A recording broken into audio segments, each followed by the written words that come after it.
My husband betrayed me by forging my signature to drain our savings, leaving us broke.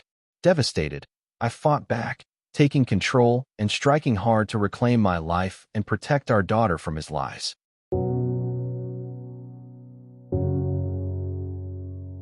Hey everyone, my name's Lila. I'm 28, and I've been sitting on this mess for a while now, trying to figure out if I'm overreacting or if my whole world's just imploded. I figured I'd dump it here on Reddit because, honestly, I need some outside perspective before I lose my mind. So, here's the deal. My husband, Nolan, forged my signature to drain our family savings. Yeah, you read that right. All of it gone. And I only found out because of some dumb luck and a nosy bank teller. But let me back up and give you the full story, because it's a lot, and I'm still reeling. Nolan and I have been married for 5 years.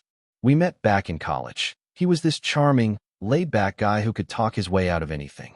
He's 30 now, works in sales, and he's always been the type who's good at putting on a confident face, even when stuff's hitting the fan.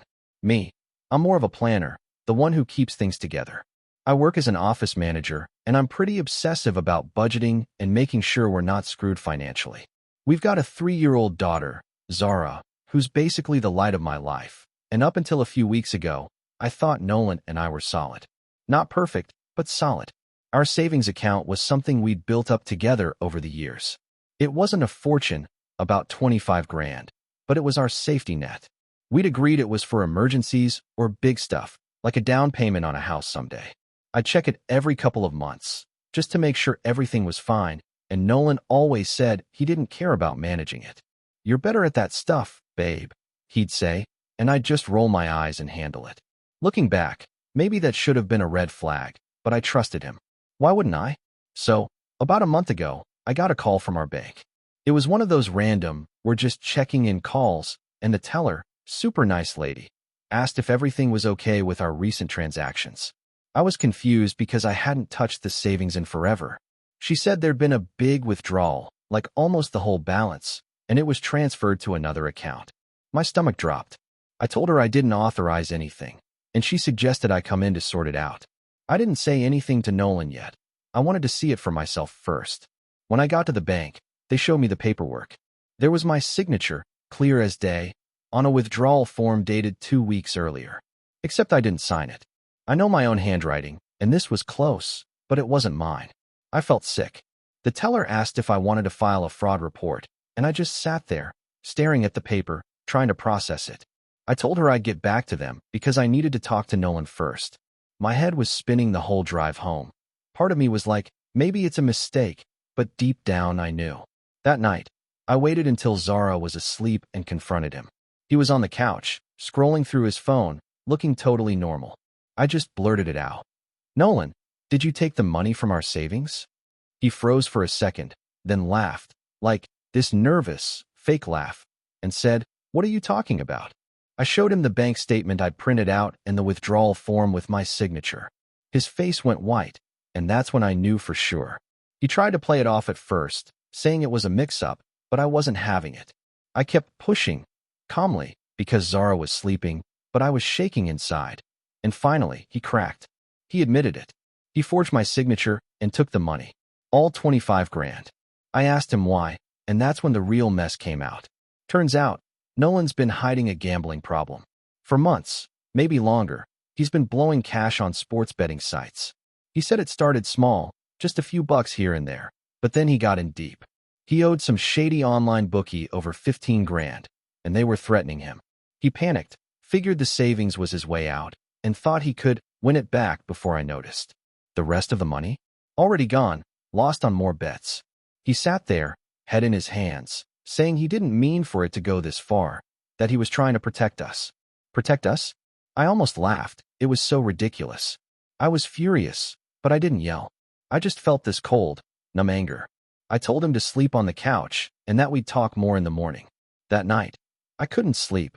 I kept thinking about how we'd worked so hard for that money, how I'd trusted him with everything. And then there's Zara. What happens to her if we're broke? I started spiraling, wondering how long he'd been lying, what else he was hiding.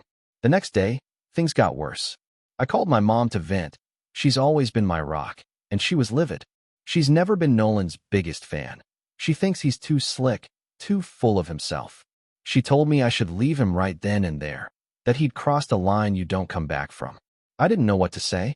Part of me agreed, but we've got a kid, a life together. It's not that simple. Then there's my brother, Quinn. He's 25, kind of a hothead, but he's always had my back. I told him what happened a few days later because I needed someone to bounce this off of. He flipped out, said he'd drive over and handle Nolan himself. I had to talk him down, but he kept saying I deserved better, that Nolan's a deadbeat who'd screw us over again if I let him. Quinn's not wrong about the trust part, but I don't know if I'm ready to just torch everything. Meanwhile, Nolan's been a mess. He's apologized a million times, crying, promising he'll fix it. He says he'll get a second job, go to therapy, whatever it takes. He even showed me some gambling support group he found online, like that's supposed to make it all better. I don't know if I believe him. He's broken my trust so bad, I can't even look at him without feeling betrayed. But then I see him with Zara, and she adores him. He's a good dad, or at least he was. It's tearing me apart. On top of that, we've got practical problems now. Our car's been acting up, and we were supposed to use some of that savings to fix it or get a new one.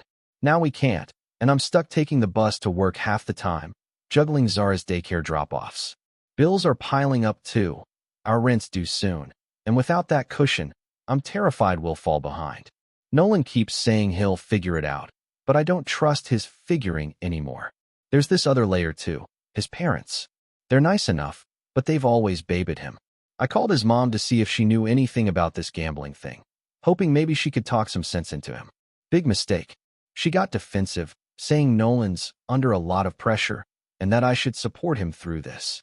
She even implied it was partly my fault for not noticing sooner, like I'm supposed to babysit my own husband.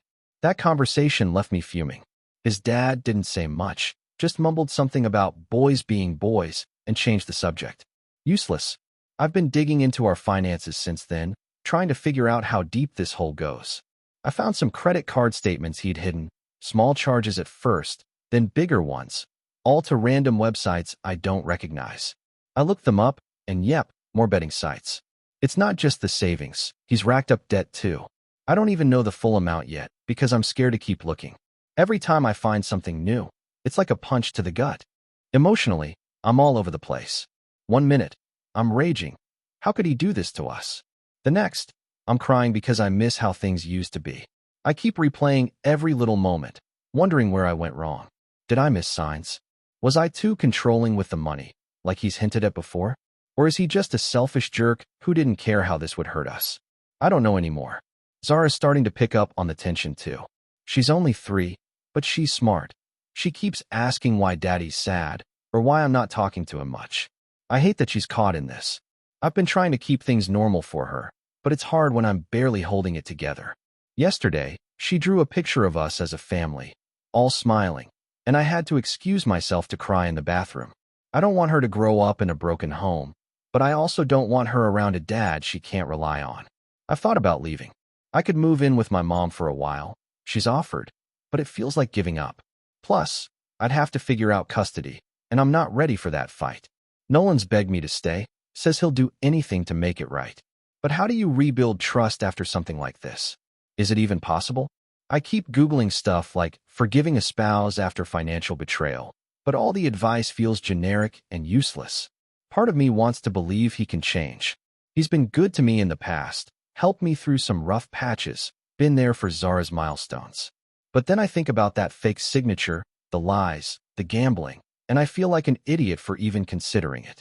My friends are split. Some say kick him out. Others say give him a chance if he's serious about fixing it. I'm stuck. I've been lurking on Reddit for a while, reading other people's stories, and it's why I'm here now. I need to know, am I being unreasonable for wanting to walk away? Or am I the one screwing up by even thinking about staying? I just want to do what's right for me and Zara, but I can't see straight anymore. Any advice would be appreciated. I'm drowning here. Thank you for tuning in. I hope you enjoyed the story.